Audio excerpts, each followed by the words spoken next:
Hey everybody, my name's Secret Squirrel 123 or Dave, and I got a question for you. How stupid do you have to be to take on this and 75 other countries at the same time with no friends? I think that's what we call Russia right now. Hey, last episode, and this is episode 12. Yeah, it's like a 12-pack. And we've been doing this for 6 months. Or a week. Seems like 6 months with you. I mean, it's been 5 days. It's been 7 days from episode 1. Okay, but thank you for your input. Now, okay. This is, I'd like to say thank you to Liberty Ukraine. This is actually what happens when an Su-34 meets a Stinger. Wow. There was more of it, but it decided to have an emotionally significant event. It's about as damaged as my social life. You have a social life? You? Oh, I know I don't, but okay. All right, so now for all seriousness.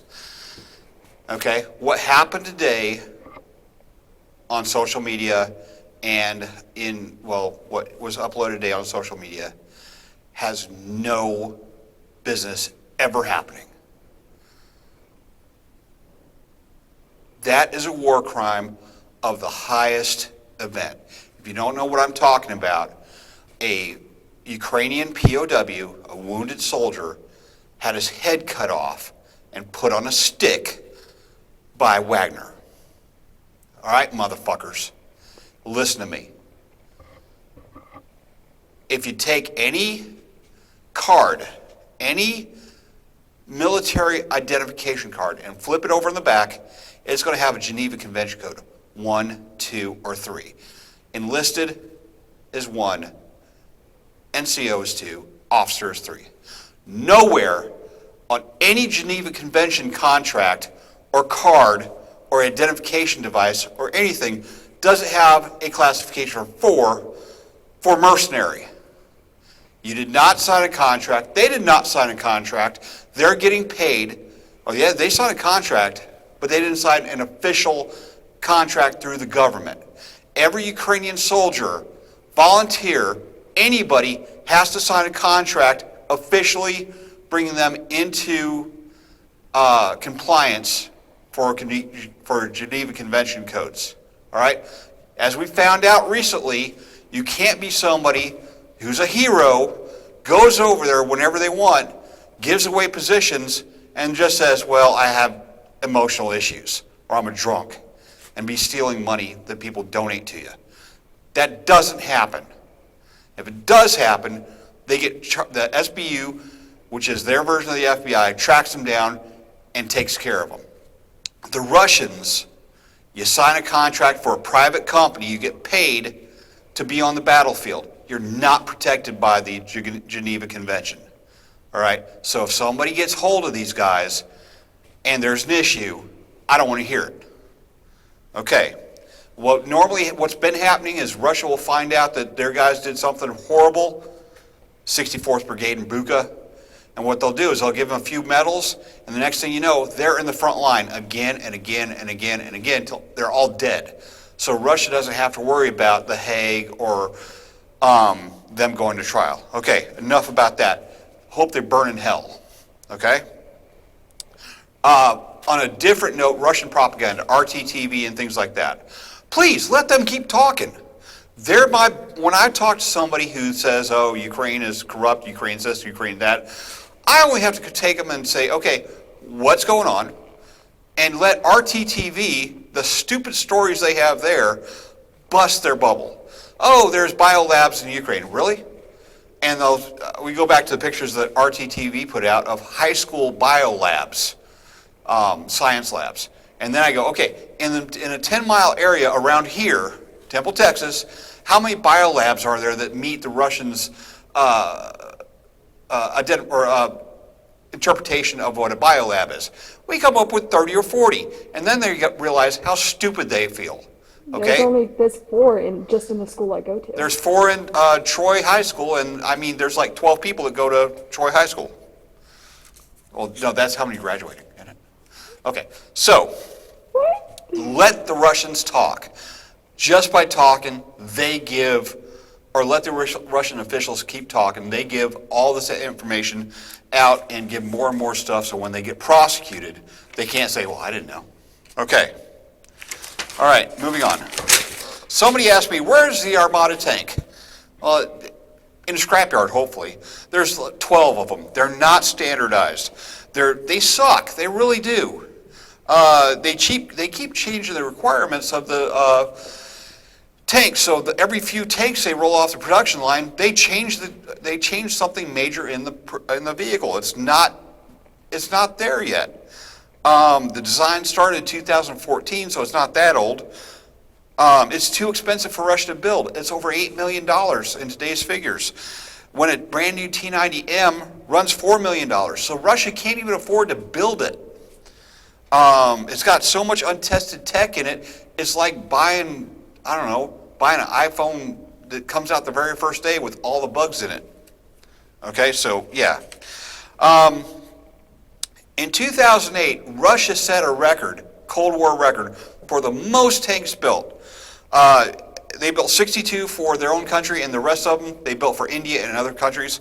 So they were cooking, they were cracking, they had contracts, they had money, they had no sanctions or anything like that, and they built 175 tanks total. So when they go, we're going to build 5,000 tanks or 500 tanks or whatever, yeah, no, not with sanctions. Okay. Had a guy coming out go, oh, just wait till the MiG-41 comes out this year. Dude, really? It doesn't. The motor for the engine for the MiG-41 hasn't even been designed yet. It's not operational. It's supposed to be capable of Mach 4 and unmanned and all this other stuff. But yeah, But here's the thing: the Su-57 has been out for 2 years, and they can't get. It still looks like it's got Bondo or plastic putty on the bottom of it, and that stealth stuff. They can't get the pods to work, so they hang all the ordnance on the outside, which kills the stealth. They can't get stuff flying. They can't even make a replacement for the Su-25, and that's 40 years old. Don't talk to me about a new airplane. But speaking of airplanes, somebody asked about the Su-27, and if you could find Su-27s laying around like they've been finding the third pile of MiG-29s laying around. There's another pile of MiG-29s they found.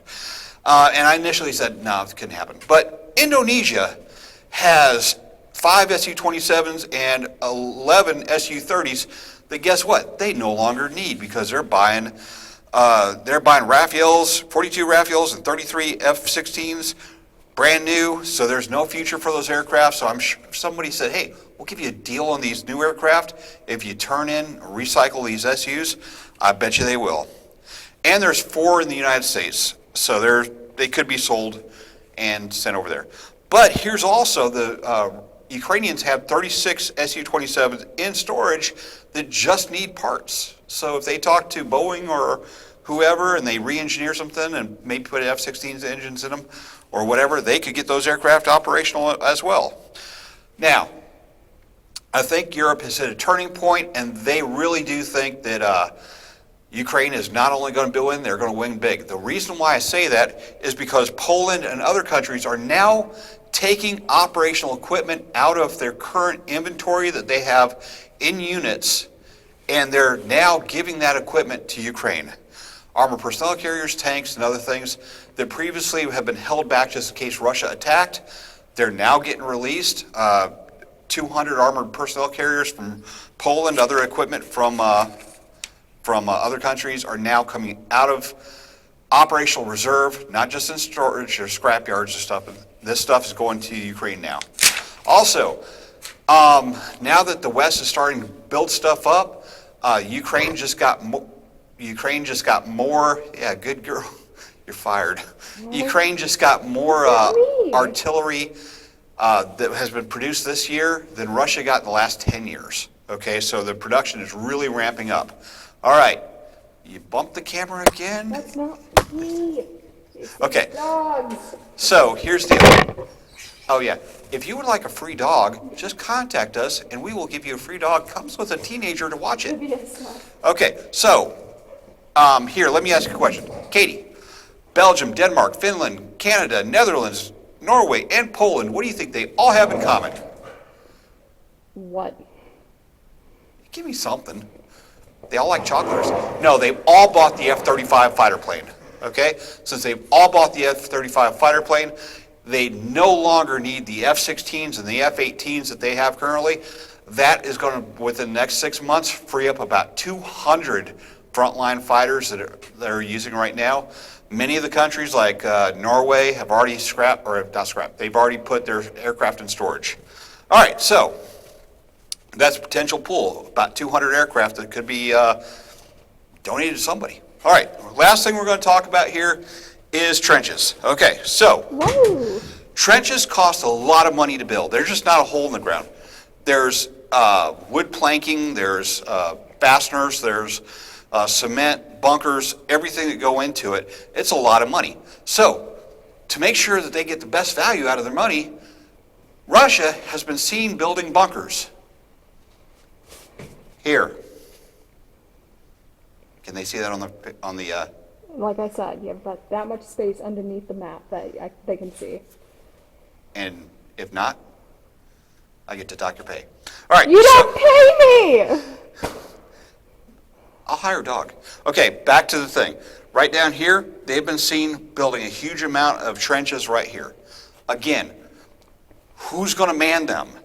Their main force is here, trenches being dug down here. If you're fighting down here, there's going to be a major problem. Okay, just to let you know, they're lovely trenches. They really are. They're going to be filled with sand here real soon. But, that's it. Any questions, comments, concerns? You know who to call. Not me, that chick. All right, thank you very much. I answer questions in the middle of class. Bye.